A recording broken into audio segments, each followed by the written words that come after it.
Matriks hubung. Matriks hubung untuk menyatakan suatu graf berarah banyak dipakai dalam berbagai disiplin ilmu berbeda-beda, sehingga mempunyai nama yang berbeda-beda pula. Dalam teori automata, matriks hubung dikenal dengan nama matriks transisi. Dalam konsep relasi disebut matriks relasi, dan dalam jaringan disebut matriks koneksi. Misalkan G adalah graf berarah yang terdiri dari n simpul tanpa sisi paralel. Matriks hubung yang sesuai dengan graf G adalah matriks bujuk sangkar n kali n, A sama dengan AIJ, dengan AIJ sama dengan 1 jika ada sisi dari simpul VI ke simpul VJ, dan bernilai 0 jika tidak ada sisi dari simpul VI ke simpul VJ. Selanjutnya kita akan ke contoh soal. Ini contoh gambar soal dan kita akan mengerjakannya. Yang pertama, baris pertama, kolom pertama.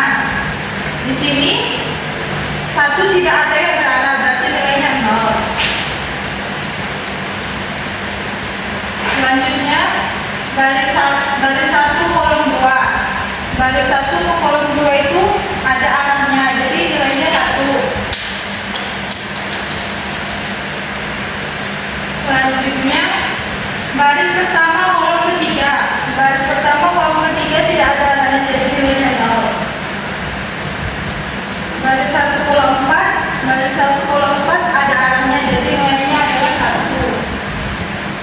Selanjutnya, baris kedua kolom pertama, nilainya baris kedua kolom pertama tidak ada nilai apa, tanda panahnya tidak berarah, berarti nilainya 0. Selanjutnya, baris kedua kolom kedua, baris kedua kolom kedua ada ini arahnya, ada putar balik, jadi nilainya 1. Selanjutnya, baris kedua kolom ketiga, baris kedua kolom ketiga arahnya timbal balik, jadi tidak berarah, jadi nilainya 0. Selanjutnya, baris kedua kolom keempat, baris kedua kolom keempat, ini arahnya ada 2 karena tanda panahnya ada 2, jadi nilainya 2. Selanjutnya, baris ketiga kolom pertama, baris ketiga itu kolom pertama tidak ada arahnya, jadi nilainya 0. Baris ketiga kolom kedua, 3 kedua ada arahnya, jadi nilainya 1. Selanjutnya, baris ketiga kolom ketiga tidak ada arahnya, jadi nilainya 0. Baris ketiga kolom keempat tidak ada arahnya, jadi nilainya 0. Baris keempat kolom pertama tidak ada arahnya, jadi nilainya 0. Baris keempat kolom kedua, baris keempat kolom kedua tidak ada arahnya karena berlawanan arah, jadi nilainya 0. Baris keempat kolom ketiga ada arahnya, jadi nilainya 1. Baris keempat ke kolom keempat tidak ada arahnya, jadinya nilainya 0. Inilah contoh soal matriks hubung. Matriks sirkuit berarah. Matriks sirkuit berarah adalah graf untuk menyatakan matriks sirkuit. Dalam pembentukannya diperhatikan dalam mempunyai geseran yang pertama -1 jika sirkuitnya tidak berarah, 0 jika sirkuitnya tidak bernilai, dan 1 jika sirkuitnya berarah. Dan ini adalah contoh soalnya. Dari sini kita ketahui ada 4 sirkuit. Sirkuit yang pertama dari jalan V4,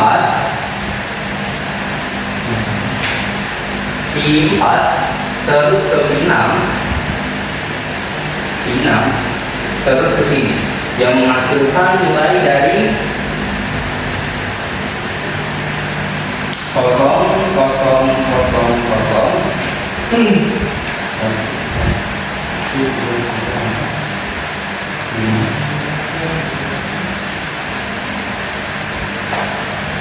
Kenapa dia nilainya 1,1? Karena dia searah.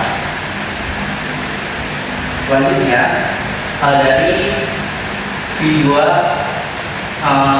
V4 V4, V5, V2.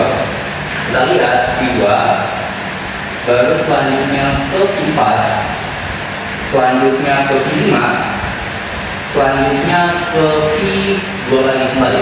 Berarti bentuknya segitiga, maka yang diketahui ada di V3, balik lagi ke V5, dan ke V4. Maka nilai yang dihasilkannya ada 0, 0, 1, min 1, 0, 0, 0.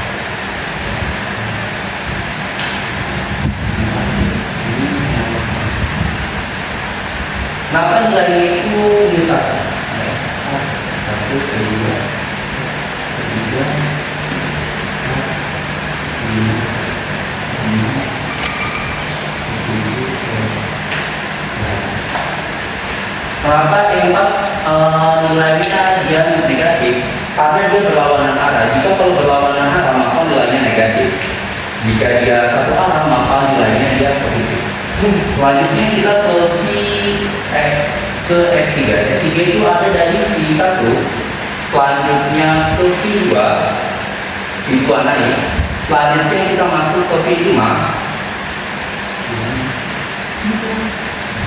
masuknya ke V5, setelah itu ke V1 lagi, bentuknya segitiga.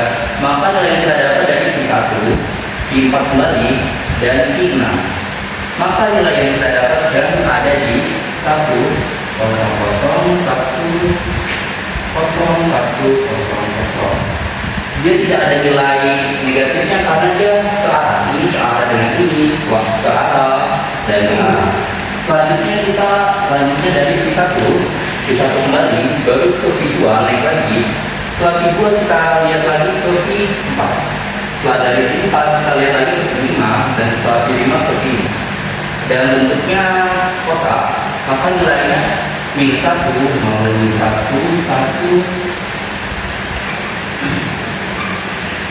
0, 1, 0. Oke.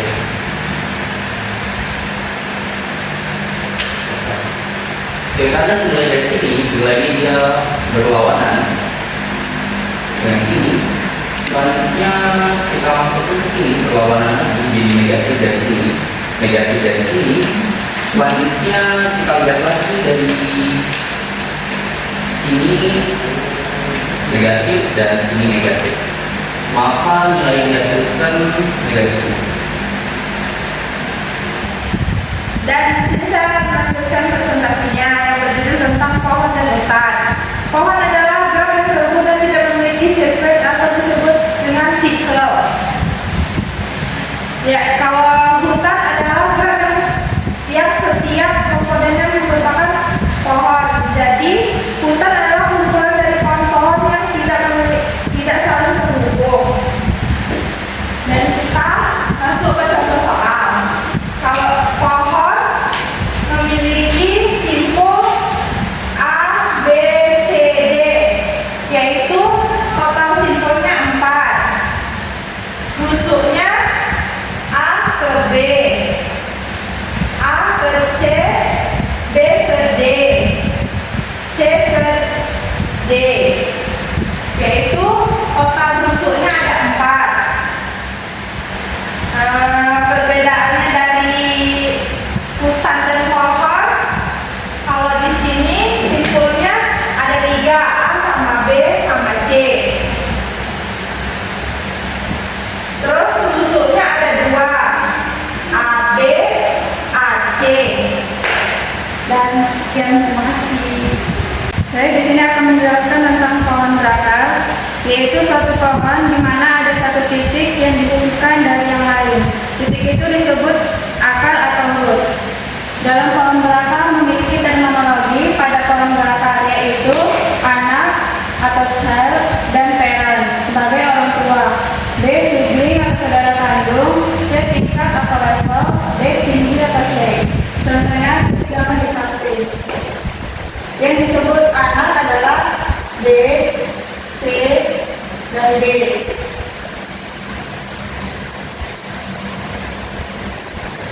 Dan A disebut sebagai parent, yaitu orang tua dari B, C, dan D. Sibling atau saudara kandung. yaitu E dan F disebut saudara kandung karena memiliki orang tua yang sama, sedangkan E dan G ini tidak saudara kandung karena memiliki orang tua yang berbeda, yaitu D. Selanjutnya tingkatan atau level.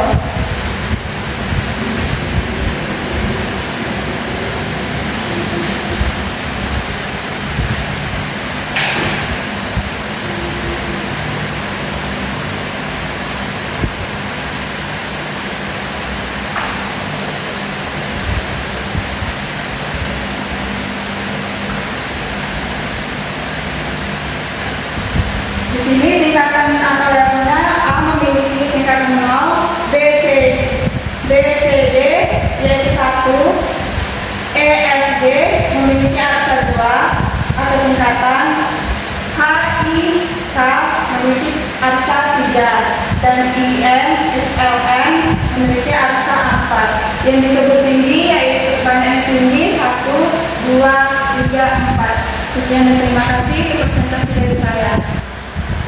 Pohon biner. Pohon biner adalah pohon N arai dengan N sama dengan 2. Setiap simbol di dalam pohon biner mempunyai paling banyak 2 buah anak. Kalau ditanya satu boleh, jawabannya boleh. Anak pada pohon biner dibedakan antara anak kiri right child dan anak kanan right child. Karena perbedaan urutan anak, maka pohon biner adalah pohon terurut. Contohnya, ada 2 buah pohon biner. Kenapa disebut pohon biner? Karena simpul pada pohon ini maksimal punya 2 anak atau tidak lebih dari 2 anak. Karena yang A memiliki 2 anak yaitu B dan C, tetapi yang B memiliki 1 anak yaitu C. Artinya paling banyak 2, walaupun ada yang 0, ada yang 1 itu tidak apa-apa. Sementara kayak E1 anaknya yang B berada di sebelah kiri, sementara yang T2 anaknya yang B mempunyai contohnya ke kanan. Nah, terus perbedaan T1 dan T2 apa? T1 memiliki simpul B-nya berada ke arah kiri, sedangkan T2 simpul B-nya ke arah kanan. Perbedaan urutan anak membuat 2 graf berbeda. Selanjutnya kita akan masuk ke jenis-jenis pohon biner. Yang pertama pohon biner condong. Condong ke kiri artinya sebagai simpul dia ke kiri, sementara kalau ke kanan dia ke kanan. Yang kedua pohon biner penuh. Untuk setiap anak selain daun dia punya anak tepat 2, seperti contohnya ini, dia memiliki 2. Selanjutnya yang ketiga pohon biner seimbang. Karena setiap upah pohonnya memiliki level yang sama. Contohnya ini dia 2, 2, 2, 2, 2, 2. Terus di sini ada T2. Di sini upah levelnya sama meskipun dia nilainya kayak kurang lebih dari 1. Sama-sama seimbang walaupun level tingkatannya berbeda. Di kiri di sini 2, di sini 2, meskipun di sini kurang 1 tetapi level tingkatannya sama, seperti 0, 1, 2, 0, 1, 2. Upah pohon kanan berbeda. Perbedaan pohon kanan membuat definisi seimbang, tetapi lebih dari 1 tidak bisa. Contohnya seperti ini.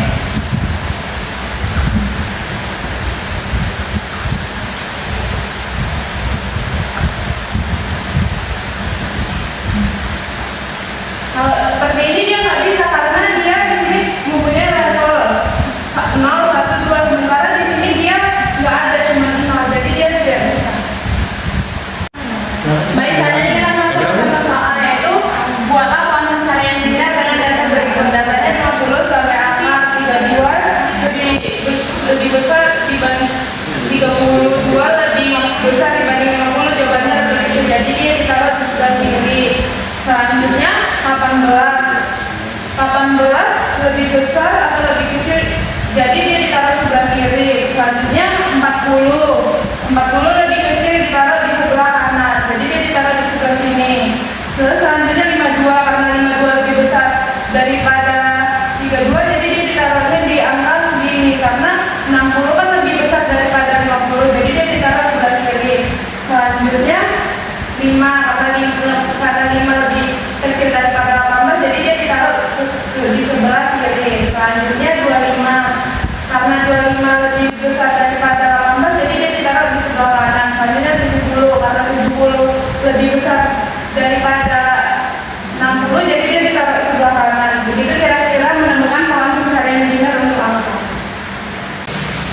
saya akan melanjutkan dari presentasi yang ini tentang yang kita tahu tentang adalah teknik mencari jalan penghubung yang dapat menghubungkan semua titik dalam jaringan secara bersamaan tanpa diperoleh jarak. Tentang serupa dengan masalah voltage pendek atau stop dot, kecuali kalau tujuannya adalah untuk menghubungkan seluruh simpul dalam jaringan sehingga total panjang cabang tersebut dieliminasikan. Maka saya akan beri contoh dari tentang kepada contohnya seperti A, B, A, jalur B, jalur C, jalur D, jalur G, jalur F, dan jalur E. Maka pada jalur ini kita harus jalur A dan B untuk merusak sikap A, B, B, A. Pada jalur B untuk merusak sikap B, C, E, F, B. Jalur A, D untuk merusak sikap A, D, E, B, A. Jalur G, untuk merusak G, F, G. Jalur G, D untuk merusak sikap G, D, F, G. Dan jalur C, D untuk merusak sikap C, D, F, G. Maka contoh hasilnya seperti ini. Maka jalurnya juga dihapus dari A ke B, dan B dihapus, dan E dan E dihapus juga.